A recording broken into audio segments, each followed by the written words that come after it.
कनिका, ये क्या फिर से वही सब्जी रोटी? कुछ और बना लेती। यार ऑफिस से आने में लेट हो गया था, जो समझ में आया फटाफट बना दिया। आपको पता है मुझे लौकी की सब्जी नहीं भाती, फिर भी आपने लौकी की सब्जी बनाई। मेरे लिए पुलाव बना दो। मुन्नू, रात के 9 बज रहे हैं, मुझे सारा दिन ऑफिस में काम करते करते बहुत थकान हो जाती है। अब मैं कुछ नहीं बना पाऊंगी, तुम नमकीन के साथ खाना खा लो। यार अभी गांव होता ना तो गरम गरम पराठे मिलते, और ऊपर से सफेद मक्खन और रायता। मुन्नू के मुंह में पानी आ गया और कनिका के चेहरे पर हंसी। वो मुस्कुराते हुए मुन्नू से बोली, इस वीकेंड पक्का तुम्हारे लिए गरम गरम आलू के पराठे और वेजिटेबल रायता बनाऊंगी। आलू के पराठे नहीं, गर्मा गर्म समोसे और पूरी। हाँ भाई, वो सब कुछ जो तुम कहोगे। ओके। मुनिका अपने बेटे को अपने हाथ से खाना खिलाने लगी। अपनी मम्मी से प्रॉमिस लेकर मुन्नू तो बहुत खुश था, मगर कनिका मन ही मन सोच रही थी, शहर में आकर उसने और रवि ने पैसे तो बहुत कमाए, मगर छोटी छोटी खुशियों को मिस कर दिया। रात में मुन्नू का होमवर्क करने के बाद वो जैसे ही अपने बेडरूम में गई तो उसने देखा रवि परेशान दिख रहा था। क्या हुआ रवि, परेशान दिख रहे हो? अरे कुछ नहीं, बस ऐसे ही ऑफिस की थोड़ी सी टेंशन थी। आजकल वर्कलोड बहुत ज्यादा है। वही तो, सेम मेरा हाल है। आज तो ऑफिस से आते आते 7 बज गए। मुन्नू को लेकर गार्डन भी नहीं गए, वो नाराज हो रहा था। सारा दिन घर पर अकेला रहता है, कुछ देर के लिए अपने दोस्तों से मिल लेता है, इसलिए उसे पार्क जाने का इंतजार रहता है। मैं भी समझती हूँ, मगर कई बार उसे पार्क ले जाना पॉसिबल नहीं होता, अकेले भेज नहीं सकते। समझ में नहीं आता क्या किया जाए। तुम कम से कम मुन्नू के साथ तो कुछ समय बिता लेती हो, मुझे तो वो भी नहीं मिलता। मैं डिनर करके थोड़ा रिलैक्स होता हूँ कि उसके सोने का समय हो जाता है। इसीलिए मुझे ना घर की बहुत याद आती है। जब तक हम गांव में थे सब कुछ कितना अच्छा था, मुन्नू की फिक्र ही नहीं थी। भाभी और मम्मी जी मुन्नू का कितना ध्यान रखती थी। हाँ, गांव में तो हमारा मुन्नू मोहल्ले के लोगों के साथ खेलकर बड़ा हो गया, मगर शहर में तो पड़ोसी के घर जाने के लिए भी 10 बार सोचना पड़ता है। कहते हुए वो खामोश हो गया और बिस्तर पर पड़े पड़े अपने कमरे की दीवारों को देखने लगा। अब क्या सोचने लगे, सो जाओ, सुबह फिर ऑफिस के लिए जाना है। हाँ, फिर वही ट्रैफिक, वही भीड़ भाड़, गाड़ियों की आवाज, सुकून न जाने कब मिलेगा। कहते हुए रवि सो गया। कुछ दिन ऐसे ही बीते। वीकेंड पर उन लोगों का गांव जाने का प्रोग्राम था। कनिका, सोच रहा हूँ कि इस वीकेंड गांव घुमाते हैं। वाह, गांव मजा आएगा। मैं रीता जी के साथ मस्ती करूंगा, अपने दोस्तों से मिलूंगा। हाँ, बहुत दिन हो गए गांव नहीं गए। मैं कल ही मार्केट से सबके लिए शॉपिंग करके आ जाऊंगी। मुन्नू और कनिका बहुत खुश थे। रवि भी अपने घर परिवार से मिलने के लिए बेचैन था, मगर शायद अभी गांव जाने के लिए उन्हें और इंतजार करना था। शुक्रवार की शाम को जब रवि घर आया तो कनिका और मुन्नू गांव जाने के लिए एकदम रेडी थे। सारी पैकिंग हो चुकी थी। कैब कितनी देर से आएगी? सॉरी कनिका, मैं गांव नहीं जा पा रहा हूँ। कल फॉरेन से क्लाइंट आए हैं, उनके साथ अर्जेंट मीटिंग है। वीकेंड पर मीटिंग? हाँ, और इस क्लाइंट का शुरू से लेकर अभी तक का फॉलो पूरा मैंने ही लिया है, तो मेरा मीटिंग में होना जरूरी है। तो हम लोग गांव नहीं जाएंगे? मैं नहीं जा पा रहा हूँ, पर तुम दोनों तो होकर आओ। कहते हुए रवि ने उन दोनों को गांव भेज दिया और खुद अकेला शहर में रह गया। उन लोगों के जाने के बाद वो उदास ऐसे ही सड़कों पर घूम रहा था। उसे अपने दोस्तों की याद आ रही थी। काश मैं भी उन लोगों के साथ गांव जा पाता तो मेरे दोस्तों से मिलना हो जाता। कितना टाइम हो गया मैं उनसे मिल ही नहीं पाया। ऐसा करता हूँ, मेरे पुराने ऑफिस के कलीग आयुष को फोन लगाकर बात करता हूँ। अगर वो फ्री होगा तो उसके साथ डिनर पर ही बाहर चला जाऊंगा। खुद से बात करते हुए रवि अपने दोस्त आयुष को फोन लगाता है। और आयुष, कैसे हो? मैं बढ़िया, तुम कैसे हो? बहुत दिनों बाद याद आई। कुछ नहीं, कनिका और मुन्नू दोनों गांव गए। मैं घर पर अकेला था तो सोचा तुम्हें फोन कर लेता हूँ। यदि फ्री हो तो साथ में डिनर करते हैं। हम लोगों को मिले बहुत टाइम हो गया यार, पर सॉरी मैं नहीं आ पाऊंगा। तुम्हें तो पता है लॉन्ग वीकेंड है, तो मैं फैमिली के साथ शहर के बाहर हूँ। अरे वाह वाह, एंजॉय एंजॉय। शहर की भाग दौड़ में फैमिली टाइम मुश्किल से मिल पाता है। काश मैं भी इस वक्त गांव में होता तो अपने दोस्त के साथ समय बिता रहा होता। एक तरफ जहां रवि शहर में अकेला रह गया था, वहीं कनिका और मुन्नू गांव पहुंचकर बहुत खुश थे। टीटा दी, मैं देखो आपके लिए क्या लेकर आया, हंसने वाली गुड़िया। और मेरा बेटा मेरे लिए क्या लेकर आया है?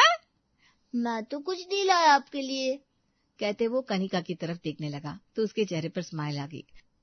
उसने अपने बैग में से एक शॉल निकालकर सासू माँ को दी। अरे इसकी क्या जरूरत थी बेटा? दीदी चलो बाहर चलते हैं, अपने सारे दोस्तों को आपकी ये गुड़िया दिखाएंगे। कहते हुए मुन्नू अपनी बहन के साथ बाहर चला गया। कनिका खुश थी क्योंकि उसे गांव में हर वक्त उसके पीछे पीछे नहीं जाना पड़ता था। अरे बहू, क्या सोच रही हो? यही कि यहाँ सब अपने हैं, बच्चों की जरा भी फिक्र नहीं है। वहीं शहर में हर वक्त बच्चों का ध्यान रखना होता है। वो तो है बेटा, यहाँ सब अपने ही लोग हैं। गांव का बच्चा सबका बच्चा रहता है। रवि भी आ जाता तो कितना अच्छा होता है ना। वे लोग बात कर रहे थे कि मुन्नू और रीटा भी बाहर से वापस आ गए। कनिका की सास और जिठानी ने सबके लिए गर्मा गर्म खाना लगाया। वाह, आलू के पराठे। बड़ी माँ, मुझे थोड़ा सा सफेद मक्खन दो ना। हाँ, क्यों नहीं, ले आराम से खाना खा। कहते हुए उन्होंने दोनों बच्चों की थाली के साथ साथ कनिका की थाली में भी मक्खन रख दिया। अरे माँ जी, मुझे नहीं चाहिए, बच्चों को दे दो बस। क्या नहीं चाहिए? देख तो कैसी दुबली हो गई है। घर और ऑफिस दोनों जगह मेहनत करती है, अच्छे से खाया पिया कर। माँ जी, कितनी ही कोशिश कर लूं, खाने में वो स्वाद आता ही नहीं जो यहाँ गांव के खाने में मिलता है। वे लोग बातें करते हुए आंगन में खाट पर ही सो गए। आंगन में तारों की छांव में उसे बहुत ही अच्छी नींद आई।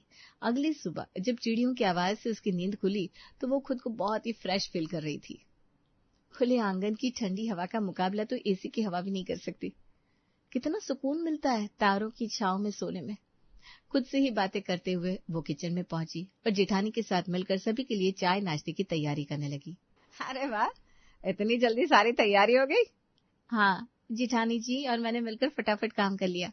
आज मुझे वापस भी जाना है। रवि वहाँ शहर में अकेले है ना। इतनी जल्दी जाने की तैयारी? अभी तो मुन्नू से जी भर के बातें भी नहीं की। हम लोग जल्दी ही वापस आएंगे। ये सुनकर कनिका की सास उदास हो गई, मगर मुन्नू ने उनके कान में कुछ कहा तो उनके चेहरे पर हंसी आ गई। उन्होंने ढेर सारा सामान कनिका के साथ रखने को इकट्ठा कर लिया। कनिका मुन्नू के साथ शहर लौट आई थी।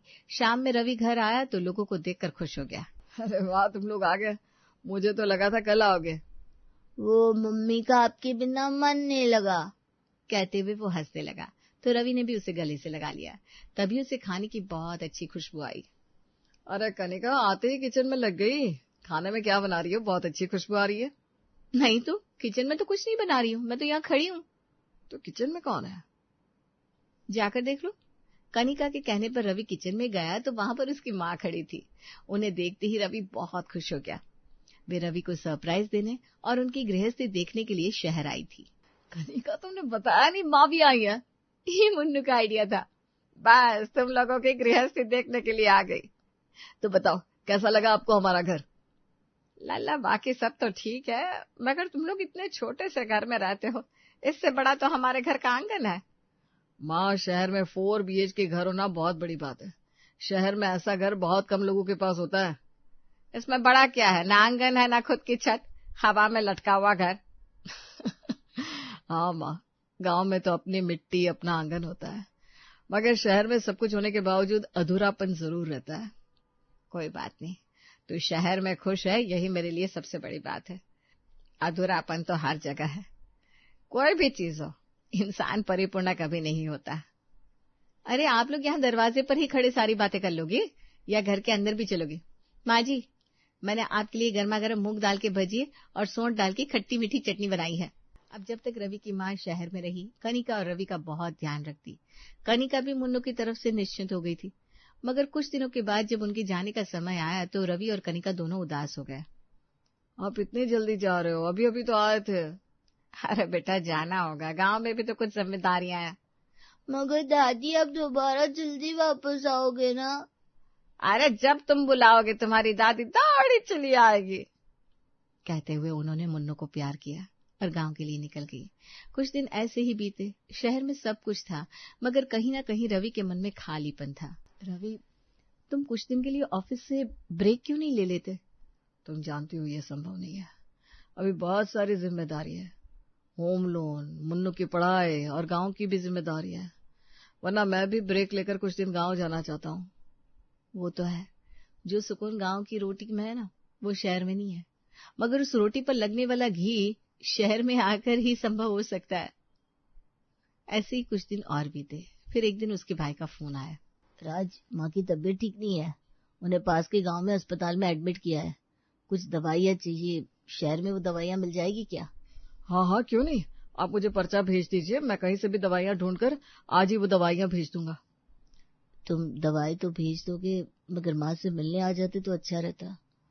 अब मैं आने की कोशिश करता हूँ। कहते हुए राज उदास हो गया। उसका भाई उसकी उदासी को पहचान गया। उसने उसे फिर कुछ नहीं कहा और फोन रख दिया। रवि उदास घर पहुंचा। उसने कनिका को माँ के बीमार होने की खबर दी। अरे माँ बीमार है, मगर अभी मुन्नू के पेपर आने वाले हैं, हम लोग तो नहीं जा पाएंगे। तुम दवाई के साथ साथ कुछ पैसे भी भेज दो ताकि उनका इलाज अच्छे से हो सके। हाँ, मैं भी वही सोच रहा था कि कुछ पैसे भेज देता हूँ ताकि भैया को मदद मिल जाए। हो सके तो तुम गाँव हो आओ ना। अगले दिन रवि ऑफिस गया और वहां पर अपनी छुट्टी की बात करी, मगर कंपनी में उसके लिए सैंक्शन नहीं हुई। अरे रवि बाबू, यदि आप अभी छुट्टी ले लेंगे तो कंपनी का काम कौन देखेगा? सर बस कुछ दिनों की बात है, 3-4 दिन में लौट आऊंगा। नहीं, अभी कंपनी को जो एक खास प्रोजेक्ट मिला हुआ है उसके लिए कुछ इंजीनियर आपके अंडर में ही काम कर रहे हैं। मगर ये प्रोजेक्ट तो 3 महीने लंबा है और मेरी माँ की तबीयत ठीक नहीं है, वो अस्पताल में एडमिट है। मैं आपकी मजबूरी समझ सकता हूँ, मगर आप भी मेरी मजबूरी समझे। यदि आपको पैसों की जरूरत है तो मैं आपको पैसे से मदद कर सकता हूँ, मगर छुट्टी तो नहीं दे पाऊंगा। रवि चाहकर भी गांव नहीं जा पाया। उसने पैसे से तो मदद कर दी, मगर अपनी माँ से मिलने की कसक बाकी थी। कुछ दिनों के बाद जब प्रोजेक्ट पूरा हुआ, रवि कनिका और मुन्नू के साथ गांव पहुंचा। माँ कैसी हो? अरे हम तो सब अच्छे हैं, मगर तो हमसे मिलने नहीं आया। माँ मेरी कुछ मजबूरियां थी और हमने भी यमराज को मजबूर कर दिया कि जब तक हम हमारे बेटे को ना मिल ले हमें लेकर मत जाना। अब तू आ गया ना, अब कुछ भी हो जाए हमें कोई गम नहीं। माँ कैसी बात कर रही हो? यदि अब एक बार भी मुझे छोड़कर जाने की बात करी ना तो हम हमेशा यही तुम्हारे पास रहेंगे। इतना बड़ा हो गया मगर बच्चों की तरह जिद करता है। चाहे कितने भी बड़े हो जाए, तुम्हारे लिए तो बच्चे ही रहेंगे ना माँ। कहते हुए वो अपनी माँ के गले लग गया। माँ ने प्यार से उसके माथे पर चूम लिया। मैं भी आई हूँ, अब सारा लाड़ रवि को ही करोगी क्या? मेरे लिए तो जैसा राज वैसी तू, गले लग जा। रवि की माँ उन दोनों को देखकर बहुत खुश हुई। अगले दिन उठकर वो खुद के काम खुद करने लगी तो भाई हंसते हुए बोला, रवि, जो डॉक्टर की दवाई नहीं कर पाई वो तेरे आने से हो गया। माँ तो अब बिल्कुल ठीक लग रही है। सब बड़ी बहू और तेरी मेहनत का नतीजा है। तुम दोनों ने मेरी इतनी सेवा की है कि मुझे ठीक होना ही था। सच में भाई, मैं तो माँ के पास आ ही नहीं पाया। आप दोनों ने उनका बहुत ध्यान रखा। अरे वो तो हमारा फर्ज था। चल बातें बहुत हो गई, हम लोग खेत में घूमकर आते हैं। कहते हुए उसने अपनी पत्नी को खाना तैयार करने के लिए कहा और रवि को लेकर खेत पर चला गया। कुछ देर बाद जब वो लोग खेत से घूमकर आए तो रवि के चेहरे पर अलग ही खुशी थी। सच में गांव की मिट्टी की खुशबू, गांव की हवा कितनी अच्छी होती है। इंसान की सेहत तो अपने आप बन जाए।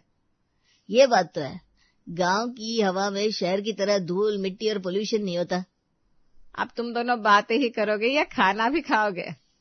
रवि, आज माँ जी और भाभी ने मिलकर तुम्हारे लिए चूल्हे पर खाना बनाया है। राज को चूल्हे का बना हुआ खाना पसंद है ना?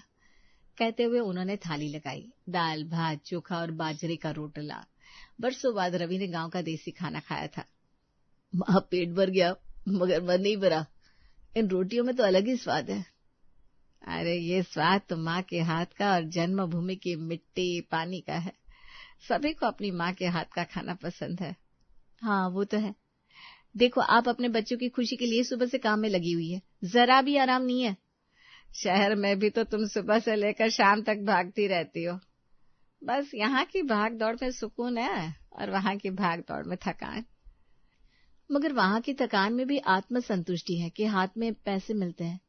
यहाँ तो बिना पैसे के ही आप लोग मेहनत कर रहे हो। ऐसा नहीं है बेटा, घर परिवार की देखभाल अच्छे से हो जाए तो और हमें क्या चाहिए। अरे आप लोग भी क्या डिस्कशन लेकर बैठ गए माँ, मुझे खाना तो बहुत भूख लग रही है। कनिका, उसकी सास और जिठानी ने मिलकर सब लोगों को खाना खिलाया। फिर उन लोगों ने खाना खाया। जैसे ही उन लोगों का खाना खत्म हुआ लाइट चली गई। अब अंधेरे में क्या करेंगे? शिट, यहाँ तो मोबाइल में नेटवर्क भी नहीं है। अरे परेशान मत हो, कुछ देर में लाइट आ जाएगी। चल मेरे साथ आंगन में चल, तुझे गांव में बिना मोबाइल के जीना सिखाती हूँ। कहते हुए अपनी दोनों बहू और बच्चों के साथ वो आंगन में आ गई। आज पड़ोस की कुछ बहुएं भी आंगन में बैठी हुई थी। उन्होंने सबको अपने आंगन में बुलाया। ये लोग शहर से बहुत दिनों के बाद आए हैं, इसी खुशी में चलो कुछ गाना बजाना करते हैं। जैसे ही उन्होंने आस पड़ोस की लेडीज को कहा, कोई ढोलक लेकर आ गई तो कोई मंजीरा। फिर तो उन लोगों ने जो नाच गाने की महफिल लगाई, किसी को होश ही नहीं रहा कि कब लाइट आ गई।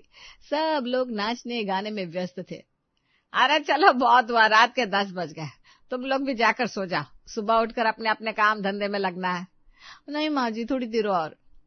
अरे अभी तू कहाँ जा रही है? अभी तो तू यहाँ है ना, कल फिर महफिल जमा लेंगे। वे लोग चले गए।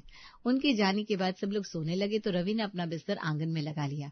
सारी रात आसमान से चांद की रोशनी बरस रही थी और आंगन के नीम की ठंडी हवा में कनिका को भी तुरंत ही नींद आ गई। अगली सुबह पक्षियों की चहचहाट से खुली। अरे आज तो तुम सुबह बहुत देर से उठी।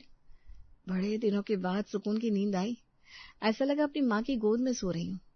बेटा, गांव और शहर दोनों की अपनी अपनी अच्छाइयां और कमियां हैं। गांव हमें जड़ें देता है और शहर पंख। जड़ और पंख दोनों मिले तभी जीवन पूरा होता है। माँ जी, अब मुझे समझ में आ गया कि गांव की मिट्टी का स्वाद और शहर की सुविधाओं का मेल ही असली सुख है। रवि, वो क्या कहते हो तुम? गांव की रोटी, शहर का घी। बिल्कुल सही है। और नहीं तो क्या, दोनों के बीच तालमेल बिठाना ही तो जिंदगी है। शहर में सब कुछ है, मगर मैं वहां पर हमेशा माँ को, अपने परिवार को मिस करता हूँ। जब माँ की तबीयत खराब थी तो भी मैं नहीं आ पाया। भैया, आप यहाँ पर अकेले पड़ गए। ऐसा नहीं है, मैंने यहाँ पर माँ की सेवा की तो तूने पैसों से मदद कर दी।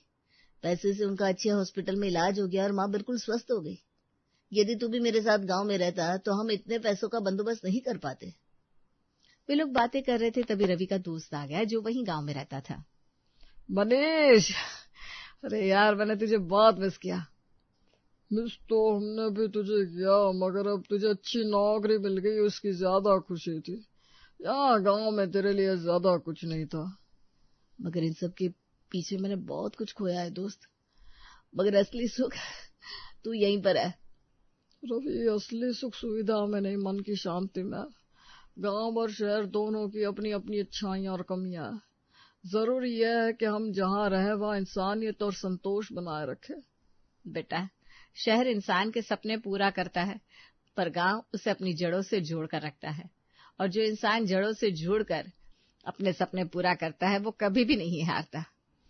अब मुझे समझ में आ गया था कि अपने और अपने परिवार के सपने पूरे करने के लिए शहर में रहना होगा और खुद के सुकून के लिए अपनी जड़ों से भी जुड़ा रहना होगा।